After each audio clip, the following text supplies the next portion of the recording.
അസ്സലാമു അലൈക്കും. ജമാൽ കിച്ചണിലേക്ക് സ്വാഗതം. ഇന്ന് പറയാൻ പോകുന്നതെന്ന് വെച്ചാൽ അറബികളെ ജീവിത രീതിയാണ് ഞാൻ പറയാൻ പോകുന്നത്. അറബികൾ എന്ന് പറഞ്ഞാൽ പിന്നെ 10-35 കൊല്ലമായി ഞാൻ അറബികളോട് ജോലി ചെയ്യുന്നത്. അപ്പോൾ എനിക്ക് ഒരുപാട് കാര്യങ്ങൾ പറയാനുണ്ട്. അതിവിടെ പറയാണ്. ഇഷ്ടമുള്ളവർ മാത്രം കേട്ടാൽ മതി. ഓക്കെ, അത് തന്നെ പറഞ്ഞേക്കാം. ഇത് പറയുന്നത് കേൾക്കുമ്പോൾ തന്നെ അങ്ങ് ഒഴിവായി പോകാലോ. അപ്പോൾ അറബിയൊക്കെ എന്ന് പറഞ്ഞാൽ ലോകത്തുള്ള എല്ലാ നല്ല സാധനവും എന്ന് വെച്ചാൽ പിന്നെ നല്ല വീട്, നല്ല ഭാര്യ, നല്ല ഭക്ഷണം, നല്ല വസ്ത്രം എല്ലാവർക്കാണ് കിട്ടുന്നത്. ഒന്ന്. രണ്ടാമത്തെ വെച്ചാൽ അറബീൻ്റെ ഒരു ഭാര്യ പ്രസവിച്ച് കഴിഞ്ഞാൽ ആ കുഞ്ഞിൻ്റെ തൊടുവും കൂടി വേണ്ട.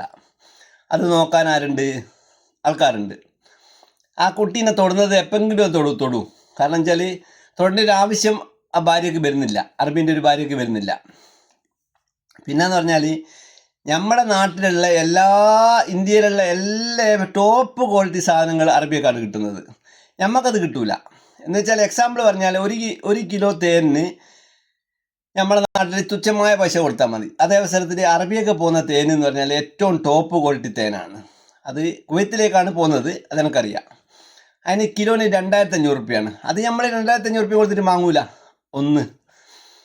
പിന്നെ പറഞ്ഞാൽ അതേ അവസരത്തിൽ ഞമ്മക്ക് തരുന്ന സാധനമോ വെറും ചണ്ടി സാധനം, കുരുവില്ലാത്ത ഈത്തപ്പഴം, ആർക്കും വേണ്ടാത്തത്. എന്ന് വെച്ചാൽ ചുരുക്കി പറഞ്ഞാൽ എന്താ സംഭവം എന്ന് പറഞ്ഞാൽ അത് പേടാണ്. എന്ന് വെച്ചാൽ ഒന്ന്, അത് പേടാന്ന് പറഞ്ഞാൽ അത് പിന്നെ ആണിൻ്റെത് പെണ്ണിന് കെട്ടിക്കൊടുക്കണം. എന്നാലാണ് ഈ പെണ്ണുമ്മൽ ഉണ്ടാവുള്ളൂ, എന്നാണ് കുരുവലുണ്ടാവുള്ളൂ. അപ്പോൾ ഏതോ ഒരു മലയാളി കണ്ടുപിടിച്ച ഒരു സൂത്രമാണ്. എന്താണ്? കുരുവില്ലാത്ത ഈത്തപ്പഴം എന്ന് പറഞ്ഞിട്ട് വിൽക്കാന്ന് പറഞ്ഞിട്ട് അത് വിപണിയിൽ ഇറക്കിയപ്പോൾ അത് മലയാളികൾ എന്താക്കി ഏറ്റെടുത്തു, വാങ്ങി തിന്നു തുടങ്ങി. അതിൻ്റെ അകത്ത് ഒരു വിറ്റാമിൻസും ഉണ്ടാവില്ല. രണ്ടാമത്തെ കാര്യം പറഞ്ഞാൽ അറബികൾ തരുന്ന നമുക്ക് ആ പിന്നെ താർപ്പായിൻ്റെ പിന്നെ ഒരു ചാക്കിൽ വരുന്ന ഈത്തപ്പഴം ഉണ്ടല്ലോ, അത് ലോ ക്വാളിറ്റിയാണ്. അത് ലോ ക്വാളിറ്റി എന്ന് പറഞ്ഞാൽ അത് ചാറെടുത്ത ഈത്തപ്പഴമാണ്, മനസ്സിലായില്ലേ? അത് കഴിക്കാൻ പാടില്ല, അതിനകത്തൊന്നുമില്ല. നമ്മൾ വാങ്ങുന്നേരം നല്ല ടോപ്പ് ക്വാളിറ്റി ഈത്തപ്പഴം മേടിക്കണം, എന്നിട്ട് കഴിക്കുക. എന്നാൽ നമുക്ക് അതിൻ്റെ ബെനിഫിറ്റ് കിട്ടും. പിന്നെ മൂന്നാമത്തെ പറയുകയാണെന്ന് വെച്ചാൽ അറബിയൊക്കെ പിന്നെ തെറ്റിപ്പോയോ? ഇല്ല, തെറ്റിക്കില്ല. എനിക്ക് ഇങ്ങനെ സംഭവം ഉണ്ടെന്ന് വെച്ചാൽ അപ്പുറത്ത് ഇപ്പുറത്തെല്ലാം അങ്ങ് തെറ്റിപ്പോവും. അറബിയൊക്കെ നല്ല ഷെഫുമാരുണ്ടാവും. നല്ല 3 ലക്ഷം 4 ലക്ഷം 5 ലക്ഷം എല്ലാമാണ് ഷെഫുമാർക്ക് കൊടുക്കുന്നത്. 5 ലക്ഷത്തെല്ലാം കൂടുതൽ കൊടുക്കുന്നുണ്ട്. എന്ന് വെച്ചാൽ ഒരു റമദാൻ വരുന്ന സമയത്ത് തന്നെ എനിക്ക് കിട്ടുന്നത് ചില ലക്ഷങ്ങളാണ് ഒരു കുക്കിന് കിട്ടുന്നത്. അതേസമയം നമ്മളെ മലയാളികൾ ഒരുപാട് ശമ്പളം വാങ്ങുന്ന ആൾക്കാരാണ് കുട്ടിക്കുക. അല്ല, ഒരുപാട് വലിയ പൈസക്കാരനെ ഒരു കുക്കിനെ നിർത്തുമോ? അഥവാ നിർത്തുന്നതിൽ തന്നെ 5-6 പുര ഉണ്ടാവും. ആ 6 പുരയിലേക്കും കൂടി ഭക്ഷണം ഉണ്ടാക്കേണ്ട ഒരു രീതി അവിടെ കണ്ടെത്തും, ഒരു ഷെഫിനെ നിർപ്പിക്കും. നല്ല ഭക്ഷണം ഒന്നും അവിടെ ഉണ്ടാവില്ല, അസാധാരണ ഭക്ഷണം, നമ്മുടെ നാടൻ സാധനങ്ങൾ. അപ്പോൾ നമ്മൾ നല്ല എനർജി ഫുഡ് കഴിച്ചാൽ നമ്മൾ 50 വയസ്സാകുന്നതിന് ഇങ്ങനെ പായേണ്ട ആവശ്യമൊന്നുമില്ല, മനസ്സിലായില്ലേ? ചുരുക്കി പറഞ്ഞു വരുന്നതെന്ന് പറഞ്ഞാൽ പിന്നെ ഈ എനർജി ഉണ്ടല്ലോ, എനർജി എന്ന് പറഞ്ഞാൽ നമ്മൾ കണ്ടെത്തലാണ്. നമ്മൾ നല്ല ഭക്ഷണം കഴിച്ചാൽ നമുക്ക് എനർജി കിട്ടും. നമ്മൾ കഴിക്കേണ്ട സമയത്ത് കഴിക്കൂല, കഴിക്കേണ്ട സമയത്ത് കഴിച്ചാൽ നമുക്ക് എനർജി ഉറപ്പായിട്ടും കിട്ടും. അപ്പം പിന്നെ നമ്മൾ 50 വയസ്സായത് നോക്കി നടന്നിട്ട് ഇപ്പം എക്സാമ്പിൾ ഇപ്പോൾ ഒരു തൈ വെച്ചിട്ട് നമ്മളതിന് വളമൊന്നും ഇട്ട് കൊടുക്കാണ്ട് കുറേ അങ്ങ് വലുതായി പോയി നോട്ടിക്കോ. പിന്നെ അതിന് വളം ഇട്ട് കൊടുത്ത് കഴിയുമ്പോഴത്തേക്കൊന്നും ഉണ്ടാവില്ല. ഒന്ന്. അതേപോലെ അറബികളൊക്കെ എന്ന് പറഞ്ഞാൽ വേറൊരു കാര്യം എന്താണെന്ന് വെച്ചാൽ ലോകത്തുള്ള എല്ലാ നല്ല സാധനങ്ങൾക്കും അവർക്കറിയാം. അതെങ്ങനെയാണ് അവർ പഠിച്ചെടുത്തതെന്നുള്ളതാണ് പിന്നെ എനിക്ക് മനസ്സിലാകാത്തത്. സാത്തർ, സുമാക്ക്, അതേപോലെ കിനോവ, ഒരുപാട് സാധനങ്ങളുണ്ട് അവർ കഴിക്കുന്ന സാധനങ്ങൾ.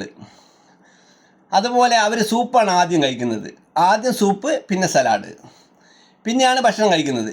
നമുക്ക് അഥവാ സൂപ്പ് കൊടുത്തിട്ടുണ്ട്, അവർ സൂപ്പ് കൊടുത്താൽ തന്നെ അത് കഴിക്കുമ്പോൾ ഭയങ്കര മടിയായിരിക്കും. അതങ്ങനെയാണ്. അപ്പം ഞാനൊരു വീട്ടിൽ പോയിട്ട് ഭക്ഷണം ഉണ്ടാക്കിക്കണം എൻ്റെ നാട്ടിൽ. അപ്പോൾ സൂപ്പ് ഉണ്ടാക്കി. അത് സൂപ്പിന് നോക്കുന്നേരം കപ്പിന് സ്പൂണില്ല. അപ്പോൾ എന്തായെന്ന് പറഞ്ഞാൽ അത് ഗ്ലാസ് പറന്ന് കൊടുത്ത് ഒരു മഞ്ചം കുടിച്ചില്ല. നല്ല മഷ്റൂം സൂപ്പായിരുന്നു. കാരണം എല്ലാവരും പായസമാണെന്ന് വിചാരിച്ചിട്ട് മധുരം ഇല്ലാണ്ടായിട്ട് അവിടെ വെച്ച് പോയി, മനസ്സിലായില്ലേ? അപ്പോൾ സൂപ്പ് എല്ലാ ദിവസവും കുടിക്കുക, സലാഡ് കഴിക്കുക. സലാഡിൻ്റെ അകത്ത് ബേസിൽ ചേർക്കുക. ബേസിൽ എന്ന് പറഞ്ഞാൽ ഭയങ്കര സാധനമാണ്. ബേസിൽ എന്ന് പറഞ്ഞാൽ ചില്ലറ സാധനമൊന്നുമല്ല. ബേസിലിൻ്റെ അകത്ത് ഒരുപാട് ബെനിഫിറ്റ് ഉണ്ട്. അതുപോലെ ചതക്കുപ്പ, ഞാൻ ഇന്നലെ കാണിച്ചില്ലേ ചതക്കുപ്പയിൽ ഒരുപാട് ബെനിഫിറ്റ് ഉണ്ട്. അതെല്ലാം ഇവർ കഴിക്കാൻ തുടങ്ങിയിട്ട് കുറേ കാലമായി. ആര് ഈ അറബികൾ കഴിക്കൽ തുടങ്ങിയിട്ട് നമ്മളാണ് കഴിക്കാത്തത്. നമുക്ക് അതേപോലെ നായ്ക്കുരുണപ്പൊടി എന്നെല്ലാം പറഞ്ഞാൽ എന്നാ സാധനം, ഓർഗാനിക് സാധനമാണ്. അതുപോലെ കൂവപ്പൊടി അറബികൾ കഴിക്കും, അറബിയുടെ അടുത്തുണ്ട് സാധനം. അപ്പോൾ അതിൻ്റെ അകത്ത് കുറച്ച് വെനില പൗഡർ ചേർത്തിട്ടാണ് വരുന്നത്. പക്ഷേ അത് ലേശം ഒരു ഡിഫറെൻ്റ് ആയിട്ട് അത് ഇവരൊരു സാധനം ഉണ്ടാക്കും. അത് അലുവല്ലാത്ത വേറൊരു സാധനം ഉണ്ടാക്കും. മേലെ കടലേൻ്റെ നമ്മുടെ നിലക്കടലല്ലേ അതിലിട്ടിട്ടൊരു സാധനം ഉണ്ടാക്കും. അപ്പോൾ അങ്ങനെ ഒരുപാട് കാര്യങ്ങൾ അറബികളെ പറ്റി പറയുന്നുണ്ട്. അറബികൾ പ്രസവിച്ച് കഴിഞ്ഞാൽ കുട്ടികളെ ആരും അവർ തൊടുകയും കൂടിയില്ല. പ്രസവിച്ച് കൊടുക്കുന്ന കുട്ടികളെ മറ്റുള്ളവർ നോക്കുന്നു, പണിക്കാരത്തി ഉണ്ടാവും. അപ്പം നമ്മളെ നാട്ടിൽ പണിക്കാരത്തിലെ വെക്കുമെന്ന് തന്നെ നമ്മേക്കൂല പെണ്ണുങ്ങൾ. കാരണം വെച്ചാൽ ഇവന് മറ്റേ മേലെ കണ്ണ് വെക്കുമോ എന്ന് വിചാരിച്ചിട്ട് പിന്നെ പണിക്കാരത്തിലെ നമ്പിക്കും നമ്മേക്കൂല. അപ്പോൾ ഉള്ള ആളെ കൊണ്ട് ഒപ്പിക്കും. അപ്പോൾ അങ്ങനെ കുറേ കാര്യങ്ങൾ നമ്മൾ മനസ്സിലാക്കുന്നുണ്ട്. നമ്മളിത് കുറേ പൈസ ഉണ്ടായിട്ടൊന്നും ഒരു കാര്യമില്ല. പൈസ ഉണ്ടായാൽ ആ രീതിയിൽ നമ്മൾ മുന്നോട്ട് പോകണം. പക്ഷെ അങ്ങനെയുള്ള ആളുകൾ നാട്ടിലുണ്ട്, ഇല്ലയെന്ന് ഞാൻ പറയുന്നില്ല. അതെല്ലാം വളരെ ചുരുങ്ങിയ ആളുകൾ മാത്രമേ ഉള്ളൂ. അപ്പോൾ അധികം പറഞ്ഞാൽ ആരും കേൾക്കാനുണ്ടാവില്ല. ഇനിയും ഞാൻ തുടരും ഇൻഷാ അല്ലാ. എന്നാൽ ഓക്കെ, ബൈ.